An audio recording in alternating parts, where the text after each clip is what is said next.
89 doctors day special కుటుంబ సభ్యుల medicine పై 50% తగ్గింపు. డాక్టర్ కన్సల్టేషన్ ఉచితం. డైట్ మరియు ఎక్సర్సైజ్ చార్ట్, ఇమ్యూనిటీ బూస్టర్ మరియు ఫ్రీ కౌన్సిలింగ్. అన్ని రకాల అనారోగ్య సమస్యలకు మెడినైన్ తో పరిష్కారం.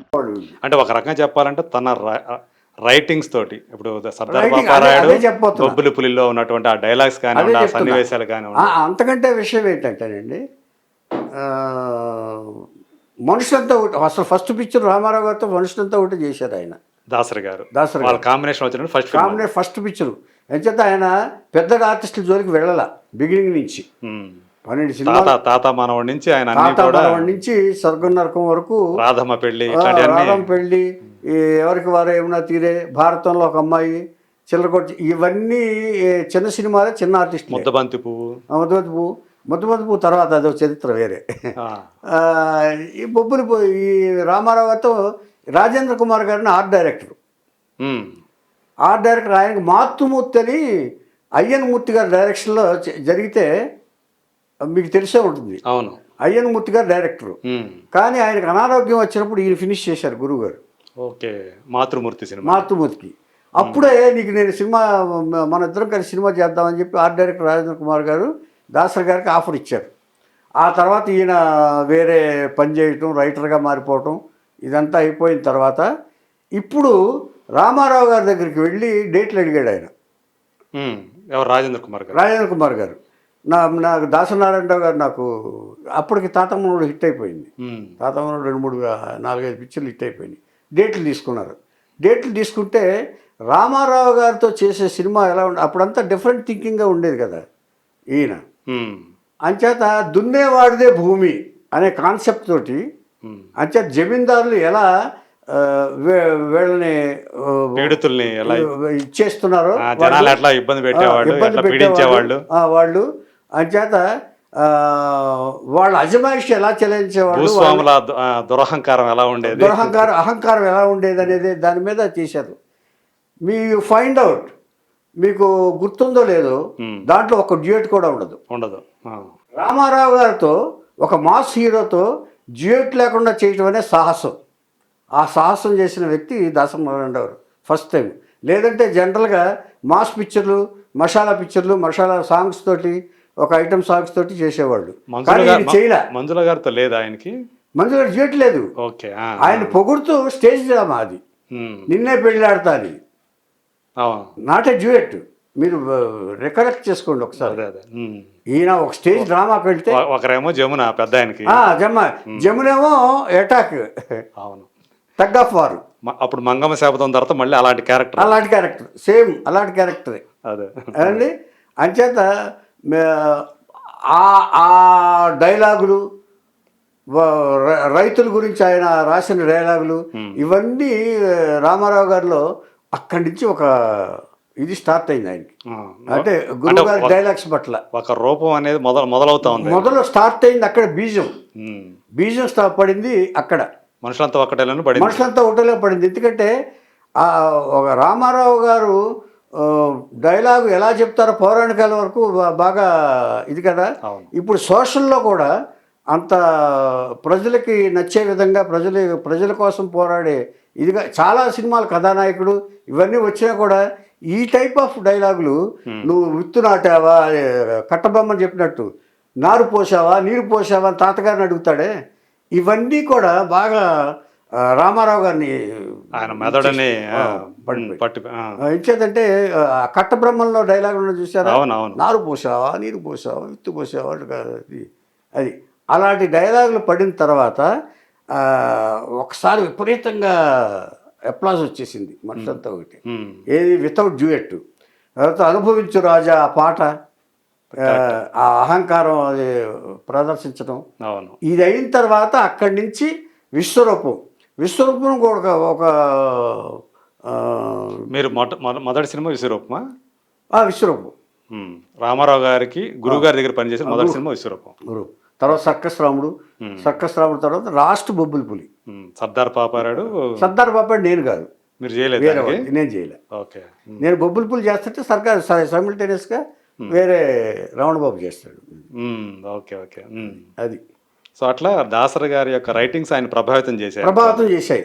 తర్వాత ఇక్కడ ఈ సినిమాకి వచ్చే బొబ్బులిపుల్ సినిమాకి వచ్చేటప్పటికి ఇక్కడ ఈ ఎంతమంది దోచుకుంటున్నారు, రేషన్ షాపుల్లోంచి దోచుకుంటున్నారు, ఎవరికి చేరకుండా వీళ్ళు బ్లాక్ మార్కెట్ చేసేసి తర్వాత రోడ్డు మీద యాక్సిడెంట్లు జరిగితే ఈ న్యాయ లాయర్లు కూడా ఆ యాక్సిడెంట్ చేసిన వాడిని సపోర్ట్ చేస్తూ వాదించడం, ఇవన్నీ చూసిన తర్వాత వ్యవస్థలన్నీ కూడా భ్రష్టు పట్టిపోయాయి, వీటిని అడిగే నాదుడు లేడు అంచేత దీనికి ఎలాగైనా కావాలి అని చెప్పేసి ఆయన మిలిటరీ నుంచి వస్తాడు అసలు ముందు, మేజర్ కదా మిలిటరీ వస్తాడు.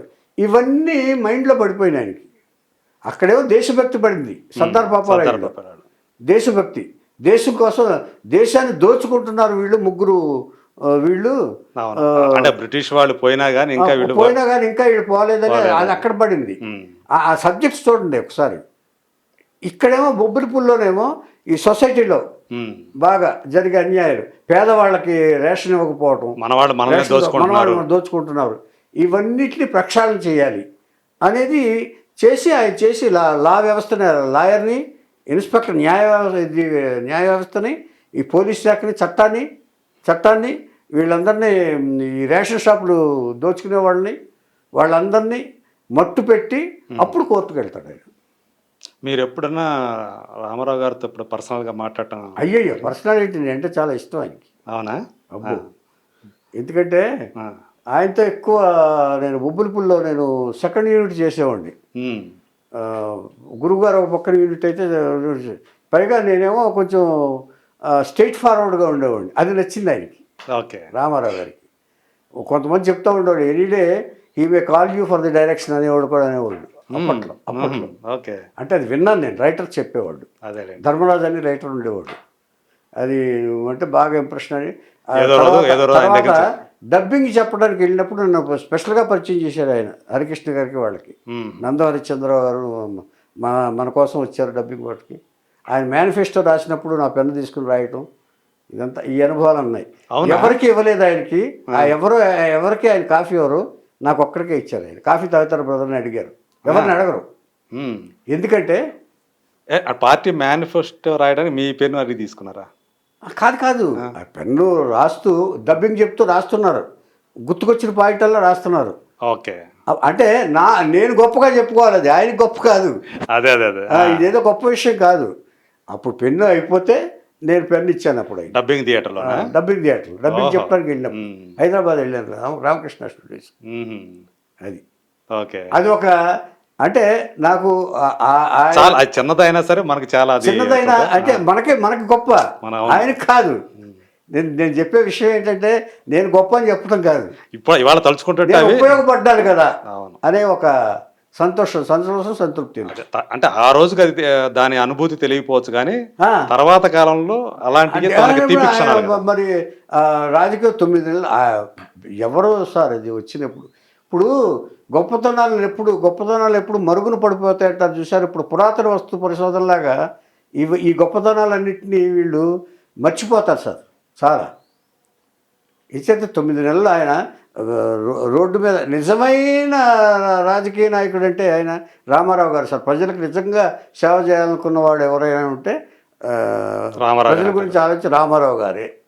ఎందుకంటే ఆయనలో నిజంగా చెప్పాలంటే ఒక పశ్చాత్తాపం లాంటిది కలిగింది. ఇంతకాలం నేను ఇంత అనుభవించాం కదా, ఇంత ప్రజల వల్ల నేను ఇంత బాధపడ్డాను, ఇంత నేను సంపాదించుకున్నాను కదా, ప్రజలకు నేను ఎంటర్టైన్మెంట్ తప్ప ఏం చేశాను, ఇంకేం చేయగలను? అంటే ప్రజలు నన్ను ఇంతవాణి చేశారు, నేను ప్రజలకు ఏం చేయాలి అలా ఆలోచన ఎవరికి వస్తుంది? చెప్పండి ఒకసారి. ఆ థాటే నోబుల్ థాట్ కదా. అవును. అంతకంటే ఒకటి ఏంటంటే తర్వాత రాజకీయాల్లో జరిగే అన్యాయాలు కూడా ఆయనకు నచ్చేవి కాదు. సడన్గా మంత్రులను తీసేయటం, ఆ ఎఫెక్ట్లో చంద్రబాబు నాయుడు గారిని కూడా తీశారు అప్పుడు. అంటే ఆయనకు వచ్చే ఫీడ్బ్యాక్ ఏదైతే ఉందో వీళ్ళ గురించి, రాజకీయాలను ఇష్టం వచ్చేట్టు వాడుకుంటున్నారు పదవుల్ని అనే ఫీలింగ్ కూడా రామారావు గారికి ఉంది. ఎందుకంటే బొబ్బిలిపుల్ షూటింగ్ జరిగేటప్పుడు చంద్రబాబు నాయుడు గారు తీశారు ఒకరోజు, క్లైమాక్స్ షూట్ చేస్తున్నాం, ఓకే, తీసేశారని వార్త వచ్చింది. కాంగ్రెస్ పార్టీ వాళ్ళు మినిస్టర్ నుంచి తీశారు. భవన వెంకటరావు అప్పుడు ఇక్కడ చీఫ్ సీఎం. మినిస్టర్, ఈయన మిత్రుడే. ఒకసారి ఒకరోజు నన్ను పిలిచి ఆయన, ఇలాగ నేను ఒకరోజు రేపు పొద్దున వచ్చేస్తాను, నేను షూటింగ్ ఇవాళ చేసేస్తే హైదరాబాద్ వెళ్ళి వస్తానని చెప్పేసి చెప్పారు నాతో. అంటే గురుగారు మీడియేటర్ మనమే కదా, ఎప్పుడైనా అసోసియేట్లు కో డైరెక్టర్లు ఉంటారు కదా. అవును. గురుగారు చెప్తున్నా, ఆయన చెప్పిన తర్వాత కాదనేదా ఉంది. వెళ్ళి మర్నాడు వచ్చేసారు. మర్నాడు వచ్చిన తర్వాత వివేకం అదే లాస్ట్ క్లైమాక్స్ తీసింది. వచ్చి ఎవరన్నారు ఆ ఆవేశం అంతా కనపడింది. సో అక్కడి నుంచి ఆ డ్రైవ్ చేసింది అనమాట అది ఆయన ఆ పార్టీ పట్ల. అంటే అసలు వీళ్ళందరూ పదవులను ఇష్టం వచ్చేట్టు వాడుకుంటున్నారు, అలా ఉండకూడదు అనేది మనం న్యాయమైన రాజకీయాన్ని తీసుకురావాలనే పట్టుదల, ఒక నిజాయితీ గల రాజకీయ నాయకుడు ఉంటే రాష్ట్రం ఎలా ఉంటుంది అనే ఆలోచన కలిగింది ఆయనకి. ఆలోచన కలగటమే పార్టీ పెట్టడానికి నాంది.